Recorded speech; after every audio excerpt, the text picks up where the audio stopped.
오늘 본문 이스라엘이여 너는 행복한 자로다 이렇게 말씀을 하고 있습니다. 그리고 너같이 구원받은 사람이 어디 있느냐, 여호와가 너의 방패가 되시고 너의 칼이 되셔가지고 너와 함께 하셔 너를 건져주시고 또 결국은 높은 곳을 밟게 하신 분이 하나님이 아니냐 하면서 한마디로 너는 행복한 사람이다 이렇게 선언을 하고 또 축복을 하고 있는 것을 볼 수가 있습니다. 오늘 이스라엘이여 너는 행복한 자로다 라고 하는 요 말씀을 히브리 성경 원문에서는 딱 두 단어로 설명합니다. 아슐의 이스라엘, 이스라엘이여 너는 행복한 사람입니다 하는 말이 바로 아슐의 이스라엘입니다. 아슐레라고 하는 말을 제가 누차 말씀을 반복적으로 드리기 때문에 많이 알고 계실 텐데, 구약 성경을 통해서 하나님께서 자녀를 택하시고 그리고 하나님의 은혜를 주시잖아요. 은혜를 주셔서 하나님의 그 택함 받은 백성으로 온전히 살아가는 그 은혜를 누리는 상태, 이 상태를 아슐레라고 합니다. 아슐레. 그래서 다시 말씀을 드리면, 하나님께서 하나님의 은혜로 택함 받고 자녀된 사람에게 하나님이 소원하시는 게 뭐냐면 바로 아슐레 인생입니다. 하나님이 자녀로 삼으시고 내가 너에게 원한다, 내가 너에게 부탁한다, 내가 너에게 바라는 게 있다. 그것이 무엇인가? 바로 아슐레라는 거예요. 너는 나로 말미암아 아슐레의 인생을 살아야 된다, 아슐레가 돼야 한다 이렇게 말씀하는 거죠. 여러분, 그래서 이 아슐레의 상태, 이 아슐레의 복을 받은 사람, 아슐레가 된 사람, 아슐레의 인생이 돼가는 사람, 이 사람에게 나타나는 현상이 뭐냐면 샬롬이에요. 샬롬, 평강이 있는 것입니다. 평안이 있는 거예요. 그래서 평안이라는 것은 하나님이 택한 백성들에게 소원하시고 바라시고 또 주시는 대로 아슐레 인생이 되잖아요. 그러면 항상 현재적으로 누리고 경험하게 되는 그 축복이, 결과적 축복이 뭐냐면 바로 샬롬, 평안, 평강, 평화입니다. 그래서 하나님의 사람들을 향한 하나님의 소원은 아슐레가 되는 것이고, 그래서 늘 샬롬을 노래하며 평안, 평화, 평강을 고백하고 간증하며 살기를 원하시는 하나님이 우리 하나님이심을 기억하시기 바랍니다. 자, 그러면 실제로 나도 믿고 다음 세대 함께하는 사람도 하나님을 잘 섬기는 믿음의 세대가 될 수 있도록 하는 것, 또 일상에서 늘 하나님의 은혜를 기억하게 하고 은혜를 이야기하고 고백하는 것, 이 세 가지를 현재적으로 끌어낼 수 있는 게 뭐냐? 예컨대 믿음을 계승하고 은혜를 계속 이야기하면서 기억하고 그 비전을 공유할 수 있는 방법이 뭐냐? 모세는 이야기하는 것입니다. 방법이 뭐냐? 말씀밖에 없다는 거예요. 세상의 어떤 역사적 이야기로 비전을 공유할 수도 없고 은혜도 기억할 수도 없고 믿음을 계승할 수 없다는 거예요. 믿음도 계승하면서 은혜도 계속 경험하고 고백하고, 그러면서도 장차 우리에게 주실 약속 비전을 공유하면서 오늘을 살아갈 수 있는 방식은 딱 하나밖에 없다는 거예요. 그것이 뭐냐? 하나님의 말씀에서 이게 다 나온다는 말입니다. 믿음, 나도 믿고 너도 믿고 다음 세대도 믿음으로 복을 받게 하는 길은 하나님 말씀 붙드는 길밖에 없다. 그리고 과거나 현재나 하나님의 은혜를 서로 고백하면서 나눌 수 있는 방법도 말씀을 붙드는 길밖에 없다는 거예요. 그 다음에 하나님이 주신 약속을 비전으로 삼고 꿈을 삼고 이 꿈을 추구하며 사는 방법도 뭐밖에 없어요? 말씀을 붙드는 길밖에 없다는 겁니다. 그렇기 때문에 모세는 죽음을 준비하면서 신명기라고 하는 말씀을 집중적으로 설교를 해서 따로 띄어서 하나님의 감독으로 기록해가지고 주는 거예요. 그러니까 민수기에서 끝나면 안 되는 거예요. 민수기에서 광야 생활을 마무리하면서 그 다음에 광야의 마무리를 지속적으로 개인별로 공동체별로 계속 잘하려면은 뭐 붙잡아야 돼요? 말씀을 붙잡아야 되는 거예요. 그래서 그 붙잡을 말씀을 모세는 성령의 감동으로 기록해서 신명기 말씀을 주시는 겁니다. 저와 여러분이 그런 의미에서 개인적인 강자 생활을 마무리하거나 또 공동체적인 강자 생활 같은 인생 여정을 때마다 마무리하거나 전체를 마무리하면서 아름답게 마무리하는 때마다 말이에요. 그래서 하나님의 은혜를 누리는 성도가 되기 위하여 저와 여러분이 결과적으로 이렇게 마치면서 붙잡아야 될 것은 말씀밖에 없음을 기억하시기 바랍니다. 하나님 말씀을 붙잡아야 되는 거예요. 그래서 오늘 말씀을 기록해서 주는데 그 말씀이 바로 신명기입니다. 그래서 신명기는 앞서 말씀드린 대로 모세가 반복적으로 이제 죽음을 앞에 두고 설교를 막 수없이 했을 것 같아요. 수없이 많은 설교를 했는데 그 말씀을 성령의 감동으로 세 편의 설교로 정리를 한다. 그래서 체계적으로 정리를 해서 오늘 말씀을 주고 있는 것입니다. 그래서 이 말씀을 붙들고 가는 사람은 아슐의 이스라엘, 아슐의 성도, 아슐의 믿음의 자녀, 아슐의 공동체가 될 수 있다는 말입니다. 그러므로 저와 여러분이 하나님 소원대로 오늘도 내일도 과거도 현재도 앞으로도 너는 정말 행복한 사람이다, 행복한 부부다, 행복한 가정이다, 행복한 하나님의 사람이다, 행복한 하나님의 몸된 교회의 공동체다, 이 은혜의 복을 간증하면서 누리면서 아슐의 인생을 살기로 원하신다면 오늘 신명기를 통해 주시는 말씀을 붙드는 은혜가 있기를 말씀으로 축복합니다. 그래서 오늘 본문에서 신명기를 보게 되면 신명기는요 두 가지 명령을 하고 있어요. 하나는 기억하라 이렇게 명령하고 있고, 두 번째는 청종하라 또는 순종하라 이런 명령을 내립니다. 신명기의 명령은 두 개의 기독이 있다. 하나는 기억하라는 기독이 있고 또 하나는 순종하라는 기독이 있습니다. 하나님 말씀에 대해서 어떠해야 되느냐? 하나는 기억해야 되고 두 번째는 기억하는 대로 뭐예요?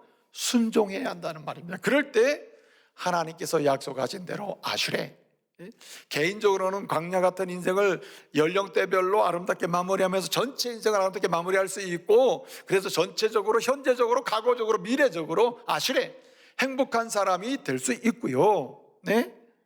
그 다음에 두 번째는 어떻게 합니까? 순종하라 이렇게 말씀. 순종하라. 순종할 때에 이 역사를 볼 수 있다는 말입니다. 여러분, 기억은 어떤 것입니까? 우리가 흔히 말하는 기억은 어떤 메모리한다 이런 의미의 기억은 성경에서 말하는 기억은 아니에요. 이건 이제 성경에서 보통 리멤버 한다 그러는데 그냥 이것도 일반적으로 그냥 기억해 주는 개념이 아닙니다. 성경에서 말하는 기억하라고 하는 말은 이 자카르라고 하는 동사인데, 자카르라고 하는 이 말은 새기는 의미가 있어요. 여러분, 고고학자들이 땅을 파다가 무슨 돌 하나 발견하면은 거기를 막 씻어내고 나면 뭐가 남습니까? 판 자국 있잖아요. 글씨. 이거는 수백 년, 수천 년이 지나도 다 청소해보면 뭐가 있어요? 새겨진 게 있잖아요. 그런 얘기입니다. 그래서 하나님의 말씀은 어떻게 되느냐? 당신의 마음에다가 새겨야 된다는 거예요. 그게 뭐냐? 그 기억하는 것입니다. 새기는 거. 새기면 내가 일상에서 약간 잊어버리더라도 새겨놨기 때문에 돌아갈 곳이 있잖아요. 다시 찾는 게 있단 말이죠. 다시 만질 수가 있다 이 말이죠. 그래서 아슐의 인생의 시작은 기억하는 데 있다. 기억하는 데. 기억하는 은혜가 있기를 바랍니다. 이 마음 신비에다가 마음판에다가 아주 기억을 해야, 아주 새기는 기억을 해야 됩니다. 새기는 기억. 새기는 기억을 해야 됩니다. 새겨라! 이렇게 할 때 이제 보통 왜 자카르타 이러거든. 자카르타 하면 새겨라. 제코로 하면은 나는 새겨라 이런 뜻이거든요. 그래서 성경에서는 직접적으로 우리 모두 새겨보자 이렇게 말하지 않고 너는 새겨라, 너희들은 새겨라 이렇게 얘기합니다. 그건 뭡니까? 그게 기억이라는 거죠. 기억은 파서 새기는 개념이지 한번 생각해 주는 개념이 아니에요. 그러므로 여러분 마음속에 말씀을 새기고자 하는 기억의 자리로 나가면 이 새겨지는 말씀의 은혜로 말미암아 순간순간 때를 따라서 우리 아슐의 행복의 삶의 자리로 나가게 하시는 은혜를 보게 될 줄로 믿으시기 바랍니다. 또 한 가지는 뭐라 했습니까? 순종하는 거예요. 순종한다. 여기 순종한다고 하는, 순종해라 하면은 왜 샤마타라는데, 이 샤마타라고 하는 말도, 이것도 순종도 어떤 거냐면, 이 말도 참 특이하게도 새기는 것으로부터 시작해요. 그래서 기억도 새김으로 기억되고요, 순종도 새김으로. 이 말은 뭐냐면 심령으로부터 순종을 하는 개념을 말하는, 순종으로부터, 이 심령으로부터, 마음으로부터 순종하라는 말이죠. 행동은 지금 안 나와줘도 마음은 항상 순종해야지 하는 그 마음의 방향 있어야 되고, 거기서 행동도 나와야 된다는 거죠. 그래서 여러분, 여기 순종하라, 이 신명기 말씀에서 순종하라고 말씀할 때 이 말씀 뒤에는 항상 뭐가 따라오냐면은 행하라가 따라와요. 행하라. 순종하라 하면 꼭 행하라가 따라와요. 근데 이 순종한다는 이 말은, 이 샤마타라고 하는 이 말은 새기는 데서부터 시작하거든요. 마음에 새긴 것부터, 마음에서 순종해야지 하면서 시작해가지고 결국 행동까지 간 상태를 뭐라 그러냐면 순종한다, 이렇게 말씀하고 있는 것입니다. 그러므로 저와 여러분이 오늘 신명기 말씀을 대하면서 시뢰로 나가는 길은 두 가지 기둥을 붙잡아야 된다. 첫째는 뭐예요? 말씀을 기억하고, 둘째는 기억한 말씀을 순종할 때에 시뢰로 갈 수 있는 문이 활짝 열린다는 말입니다. 그러면 하나님께서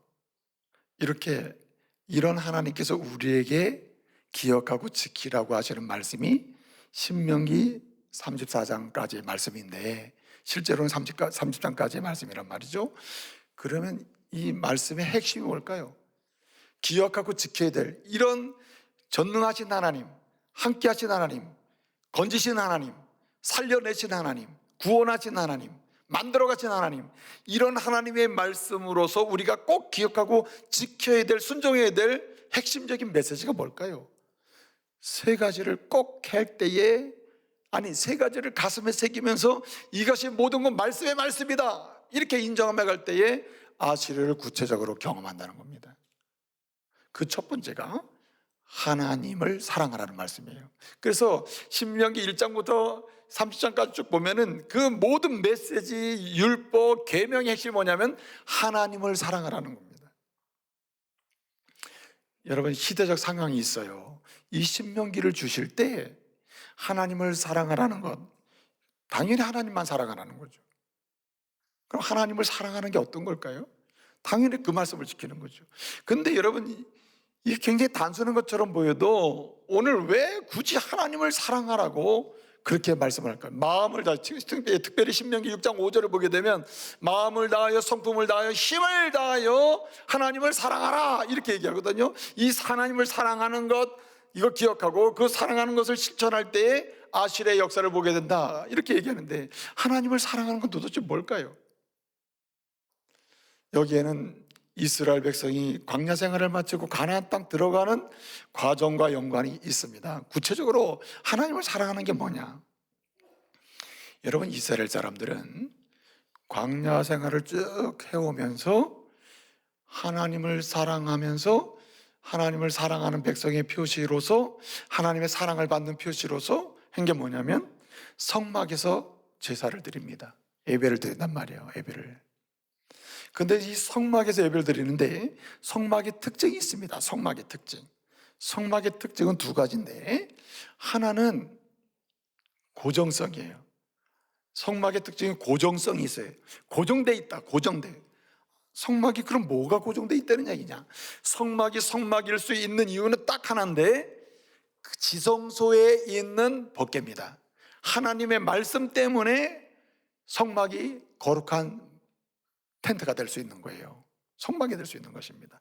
만약에 모든 모양이 다 갖춰져 있는데 지성소에 말씀이 없다, 그러면 성막일 수가 없는 거예요. 법궤가 없다, 언약궤가 없다. 하나님의 말씀이 핵심이 이제 법궤잖아요. 언약궤 핵심이, 법궤는 뭐예요? 말씀이 들어있는 궤라는 말 아닙니까? 하나님의 말씀이 없으면 이것은 텐트일 뿐이요, 그냥 텐트라. 이 홀리 텐트가 될 수 있는 이유는 말씀 때문이에요.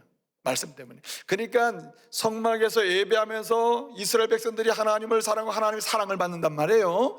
그런데 이 특징이 뭐냐? 고정성이라. 말씀이라.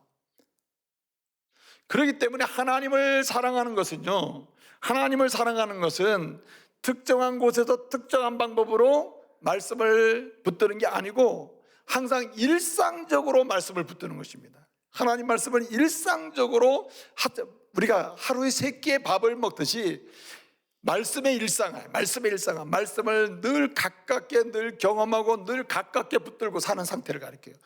이 성막은 또 하나의 특징이 있습니다. 이동성이 있어요. 이동성. 성막은 이동성이 있단 말이에요.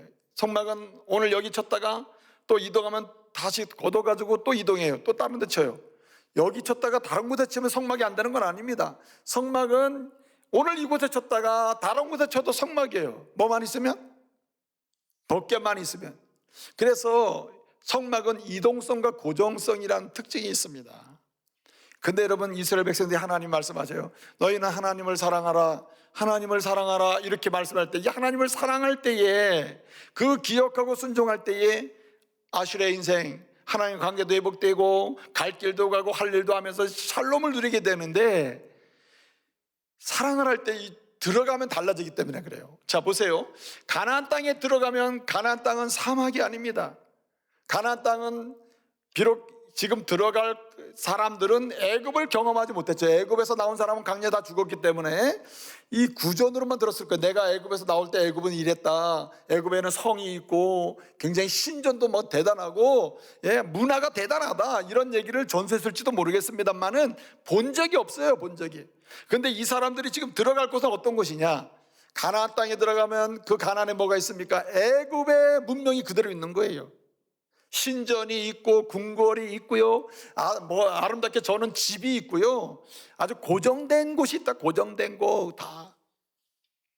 그래서 주님 말씀하세요. 하나님을 사랑하는 것은 하나님을 어디 특정 장소에 절대 고정시키면 안 된다는 거예요.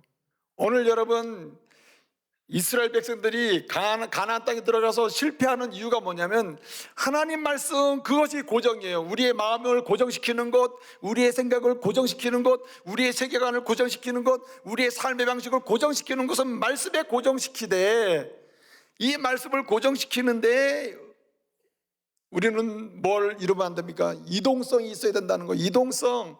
성막은 이스라엘 백성과 함께 계속 이동해 갔잖아요. 근데 가나안 땅에 들어갔는데, 여러분, 가나안 땅은 고정성이라, 집도 고정돼 있고 궁궐도 고정돼 있고 이동할 필요가 없어요. 그냥 멈춰서 살면 되는 거예요. 근데 거기에 성전도 짓습니다. 하나님이 성전을 짓는 것을 허용했지만 성전이 고정돼 있는 성전을 원한 게 아닙니다. 말씀이 고정돼서 말씀을 고정해서 말씀에 집중해서 하는 건 맞는데, 그 다음이 문제가 되는 거예요. 이스라엘 백성 모두는 움직이는 당신이 성전이 돼야 한다는 거예요. 움직이는, 하나님 말씀을 꽉 붙들고 살아야 되는데, 하나님 말씀을 고정된 곳에서 성전에서 붙들고 사는 방식을 익히면, 그 다음에 당신은 성전에 가면 하나님이 계시고 집에 오면 나는 나대로 산다, 이러면 안 된다는 거예요. 이건 하나님 사랑하는 게 아니라는 말입니다. 오늘 하나님 사랑하라는 말은, 신명기에서 말씀은 일상에서 뭐 특별하게 뭘 해보라는 얘기가 아니고, 하나님 말씀을 붙들고 당신이 가는 곳마다 말씀을 붙들고 가라는 얘기예요. 하나님이 계신 거죠. 여러분, 이스라엘 광야 생활은요, 말씀이 있는 성막이 움직이는 대로 이스라엘 사람이 함께 갑니다. 그런데 여러분, 가나안 들어가서 실패하는 이유는 건물을 져놓고 언약궤는 거기 집어넣고 어떻습니까? 성전에 가면 하나님 만난다는 거예요. 성전에 가면. 성전 밖에서는 하나님 말씀을 붙들고 있지 못하다. 이동성을 잃어버린 겁니다.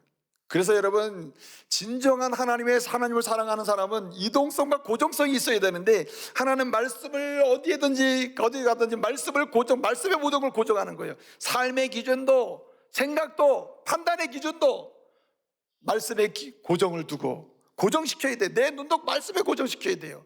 그러나 여러분, 그 말씀을 붙들고 어디든지 움직이며 살아야 된다.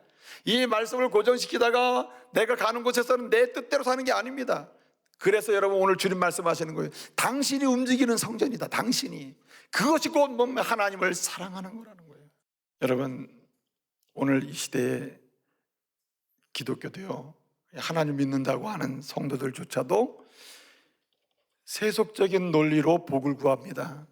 하나님 내가 부자가 되게 해달라고. 그러니까 문제가 되는 것입니다. 우리는 기도하더라도 주님이 나를 통해서 일을 하기를 원하시면 내가 주님을 전적으로 주인으로 인정하며 살겠습니다. 그러니 주님이 저를 사용해 주십시오. 그렇게 기도할 때 일할 만한 곳에서 일할 수 있는 역량을 주심을 믿으시기 바랍니다. 그런 사람에게 하나님이 아실의 복을 주신다는 말이죠. 마지막 한 가지 드릴 말씀이 있습니다. 여러분 신명기 6장을 보게 되면요, 6장 4절로 9절까지를 쉐마라고 그래요. 쉐마. 이스라엘 사람들은 13살이 되면 성인식을 해요. 그리고 이 성인식을 하고 나면요, 그 다음에 이제 옷을 입어요. 성인이 되면 그 성인식을 한 사람이 옷을 입거든요. 겉옷을, 성인이 됐다는 그 겉옷을 입어요. 탈리트라고 하는 옷을 입어요. 그 다음에 그 옷을 입을 뿐만 아니라 이 목도리를 이렇게 후드, 이런 후드를 둘러요. 이걸 지지트라고 하거든요. 이렇게. 그 다음에 뭡니까? 이 손목, 테필린이라고 해가지고 손목에다가 이렇게 달고 다니는 말씀 주머니 같은 게 있어요. 그걸 다 답니다. 네? 그 다음에 이제 그가 집 앞에는 항상 뭐냐면 이 매주사라고 해가지고 양피지로 만든 그 말씀을 기록해서 이렇게 달아놓거든요. 이거 지금 뭘 지금 말씀드리냐면, 이스라엘 사람들이 이렇게 손목에도 말씀을 메고, 그 다음에 옷도 입고, 그 다음에 이렇게 후드 같은 것도 두르고 하면서 하는 모든 일련의 과정이 뭐냐면 쉐마라고 그래요. 쉐마.